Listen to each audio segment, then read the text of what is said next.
Hi everyone, welcome to Hilltop View Journals. Today we're going to be doing a little bit of daily journaling together, and I'm going to share my process with you in a little bit more detail. And we're also going to be making these small little notebooks which I use for rapid logging. I'll show you some examples as well of what I do with my rapid logging and how I fill these lovely little notebooks.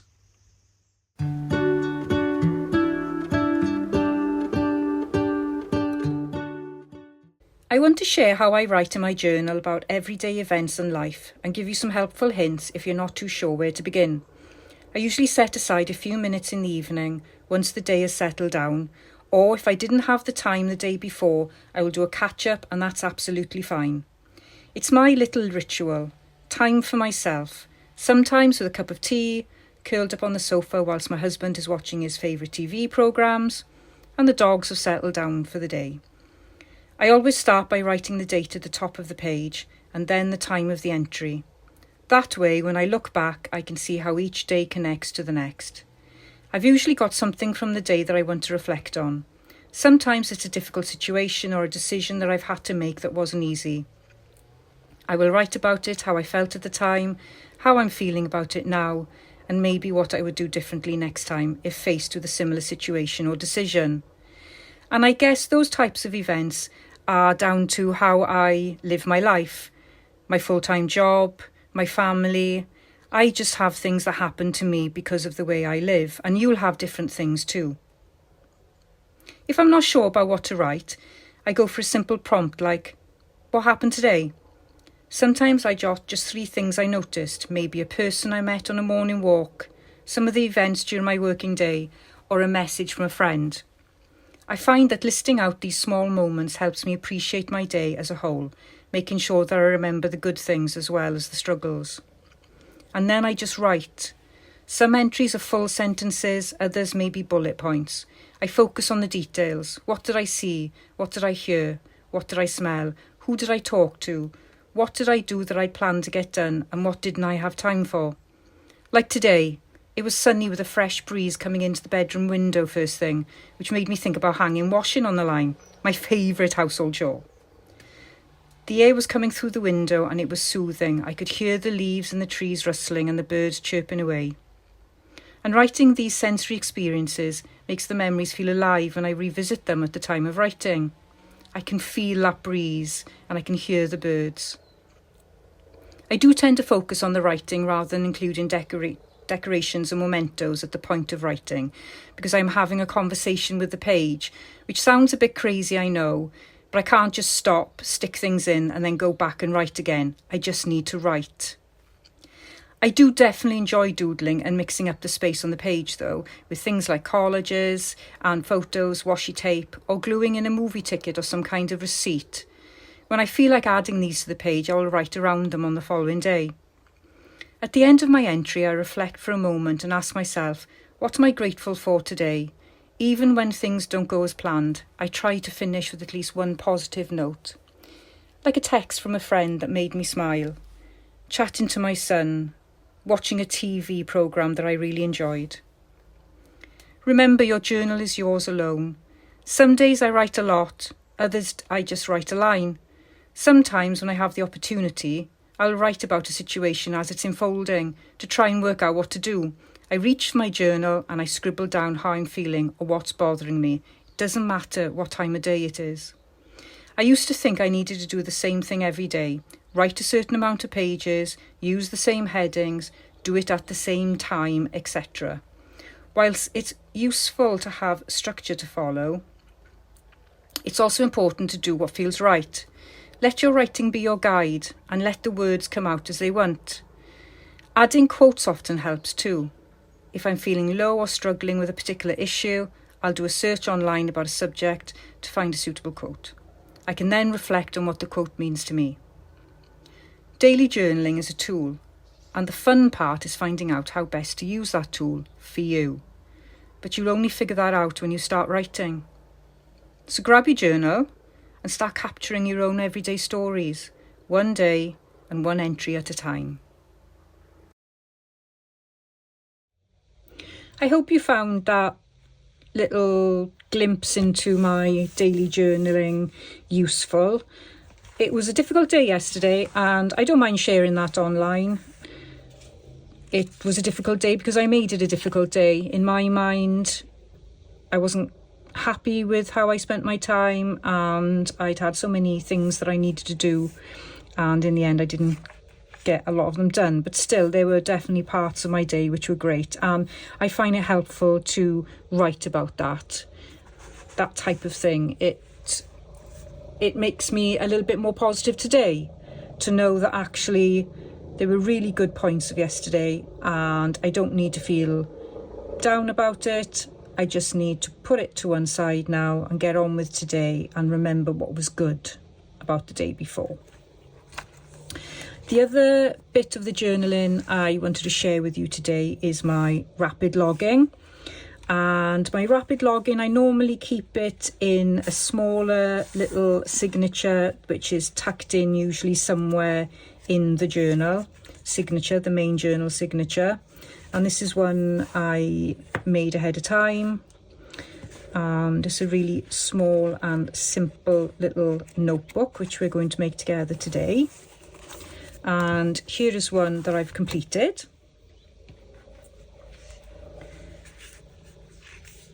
It's very, very simple journaling. I usually have undone tasks at the front. In the back is usually my meal plan. And I don't plan my meals every day. I just plan what meals I need to cook for the week. And then I mark them off and I do them. So however I'm feeling at the time, I will cook something. And the rest of the time then is everything that's gone on in the day in a very rapid logging way. So I do this a week ahead. So I will plan my week and I'll go through the diary and I'll check what meetings I've got on. I'll check what appointments I have, commitments, etc. And they go in first. I usually put the same things that I need to do every day, morning pages if I get a chance, or I put a little bit of a, well, that's a Saturday, so weekends are different, but Mondays I will do I have a day off there, so again that's a bit of a different day. Tuesday's a working day, so one of our pups was being picked up that day. I was working in County Hall, did my walk first thing, set up my work journal, then there's my meetings, a couple of things to remind me what to do during the day, and then when I got home I did some creative work, and then I just noted a couple of things. So I noted it was a dry day. Little Marlowe went in the afternoon, which meant I didn't see him go, which was easier for me emotionally. I was feeling sad and I went to bed early, which was a positive thing. And I've added some photos as well. So that's what I tend to do. Oh, here we are, I've got a little note from my husband. He put in a sandwich one day, which was very romantic of him. I don't know what was going on that day. I just record things really. What I need to do, what I have done, and then what was good, what was not so good, and what I'm grateful for. And I do that as often as I can. Sometimes I record more than the other days.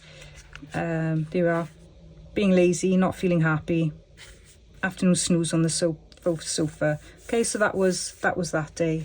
Sometimes I make notes. Yeah, it's fairly personal, and it does really helps me. So let's make one of these together, because I'll probably need another one for another signature. I usually have one per signature, sometimes two. It all depends on how many pages I've got in the journal signature. And just as an aside, I have actually gone through the whole of the signature now, and I've made a note of everything I'm going to put in here. And it really is helping to know that I've got stuff already planned. There's a couple of pages I haven't got anything on, that I may add a tag or whatever. But the majority of these pages now have got some form of embellishing on them. So I don't need to worry about that. I can put this to one side when I've written in it, and then I can add all the embellishments when I've got some time. So I did that yesterday, which really did help. Okay, so let's make a little rapid login signature together. So these can be used for jotting down notes, and important events, etc., however you want to use it. I tend to go with a portrait size, and I do actually need these back actually, as I'll use this as a guide to the actual size of the journal. And what I tend to do is I see where my pocket is, see the size of the pocket, and then I will fold the pages around to make sure that the pocket or that the journal signature fits. So that's about right. So I'm happy with that size. So I'm just going to fold that. And then if we just see, it's slightly bigger, but not too much bigger. And I fold it all in one. I don't fold the pages separately. They're folded all together because it makes the edge a lot flatter when you fold it with a bone folder. And then for the actual height, what I will do is, again by eye, just measure a little bit up above the journal signature. That's how I like it. You don't have to do it that way. You can do it so that it fits and you don't have anything jutting out. It's however you want it to look, but this is what I like to do. So I'm just going to mark it there, and then what I will do excuse me, is my knife, my cutting knife. I just find it easier to use a cutting knife. I will then cut across.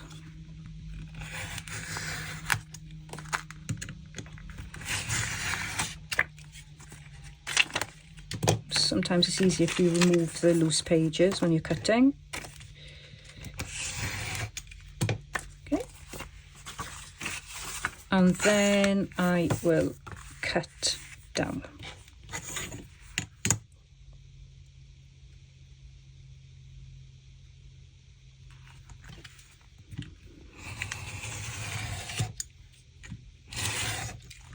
Of course, you've got to keep your strips. Always keep your strips. Okay, so that's not looking very straight. So I'm just going to take off a tiny bit at the top there.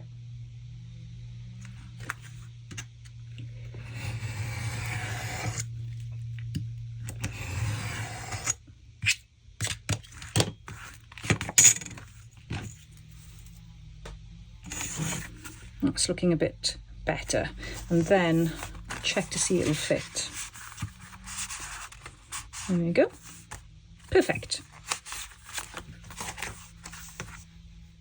At this stage, you want to decide on the shape of your little notebook. And you can see this one here, I have done it into a shape of a tag. Slightly bigger one. But this one I'm just going to keep nice and simple, and I'm going to round the corners. So I shall do that now.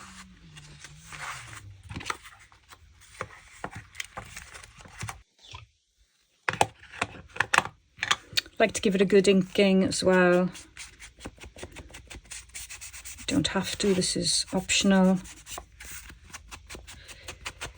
But as this is sort of like a vintagey type of style journal, or it will be when I bind it.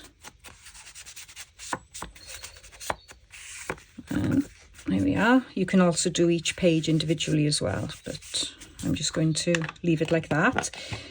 And just like with these signatures, I generally wouldn't decorate this very much at all because I would want to keep it flat and easy to write in. The majority of time I put photos in these. I don't put much embellishment, so put an embellishment on the front there. But other than that, I'll use photos. I don't know what I'm going to do in this one. I think I'll probably stick to my photos because I do enjoy seeing photos of my walks and time with the family and friends, etc. My photographs, they are not relevant to the day that I write on, that would be just too much work for me. Yeah, that would do my head in, actually trying to do that, and I'm not that organised. So I will just have photos looking back from the previous couple of months, so they're always a couple of months behind. That might not sit well with some people, but it's absolutely fine for me. What I do like to do though with these is strengthen the spine. This one I've done the middle as well because I used my sewing machine. I was being lazy at the time, and then I've done a little bit of a trim there. So I will go and find some trim now for us to use, and we'll strengthen the spine a little bit. You could use paper, you could use tape, you could use washi, anything that you like to use to strengthen your pages. And actually what I need to do, which I've forgotten to do, is push this down a little bit with a bone folder to make it a little bit flatter, and it'll be easier then. So squish that down, and now you can see it's really nice and flat. And I'm going to take that off for a second, and I'm going to add a little bit of glue stick on the edge to keep this in place for when I stitch it on the sewing machine. If you're not going to use a sewing machine, then you need to glue this a little bit better, and then I would use something like a fabric glue or PVA to make sure it sticks. And I'm just trying to get it so that it's fairly equal on either side, but it doesn't matter too much if you've got more on one than the other.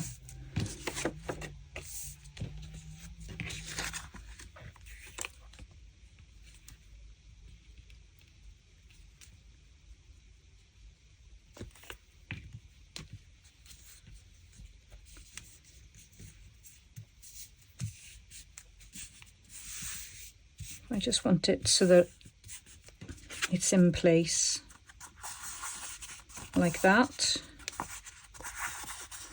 and then I will pop over to the sewing machine and give it a good stitch.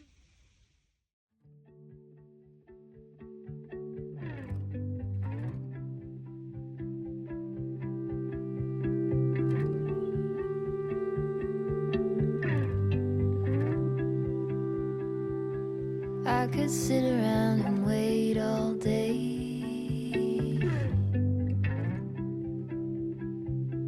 You lay easy on my mind. Like a candle I just burn away.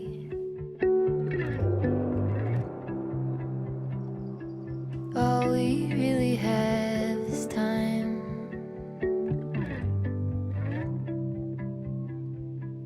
All we really have is time.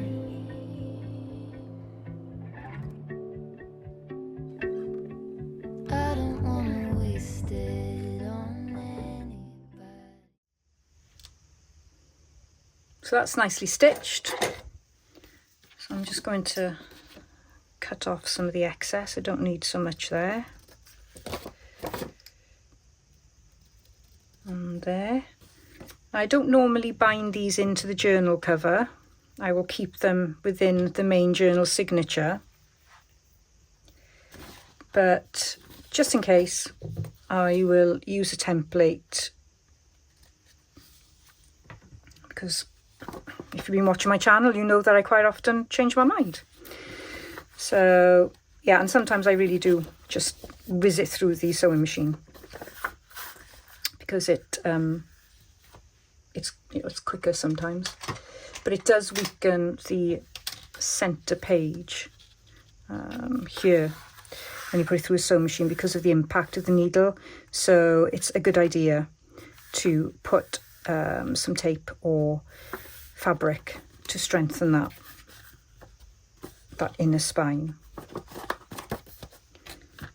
Right, let's get my little template and pop my holes in.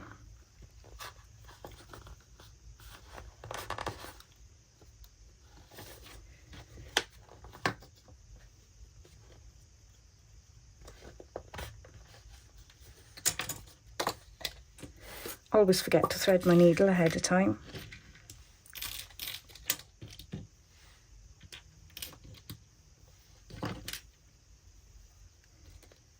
And I'm not going to leave too much. There won't be no dangle or anything, so I go 2.5 times the size, the height of the journal.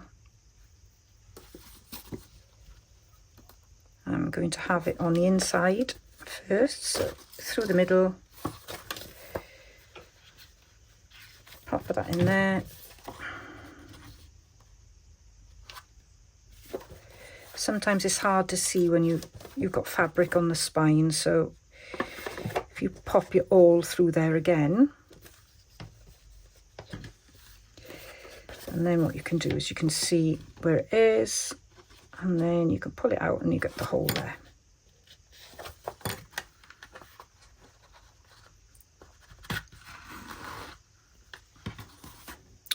Down to the bottom.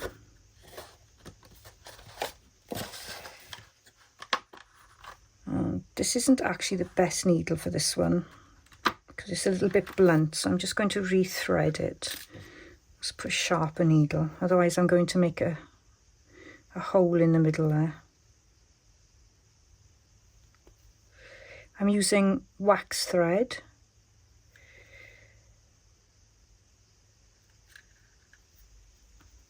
So it's quite sturdy. That's a bit easier. Okay, pop it through the middle.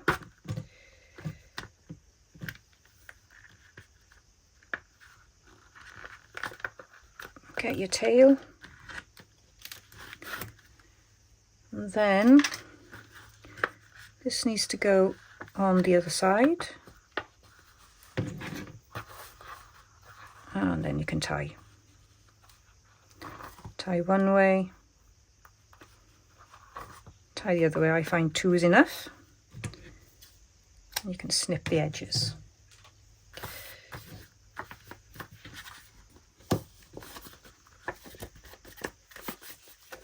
There you go.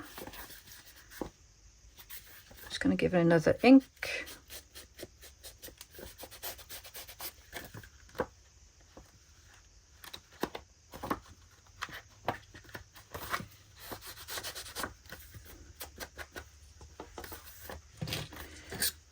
And that will go in there, and if I need to, that will go in there. So I've got plenty of places to do my rapid logging.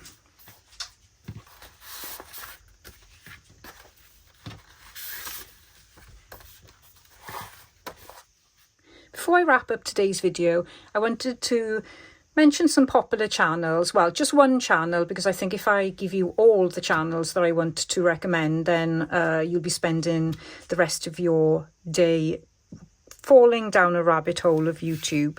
But I wanted to mention today a lovely channel by Johanna Clough, and she runs Junk Journal with Me sessions, and she provides very frequent tips, usually weekly tips, and detailed personal journaling processes. You'll find tons and tons of content on her channel where she often flicks through her own journals and shares how she documents memories from daily life. And there's tons of inspiration there, so I really would recommend hopping over to her channel.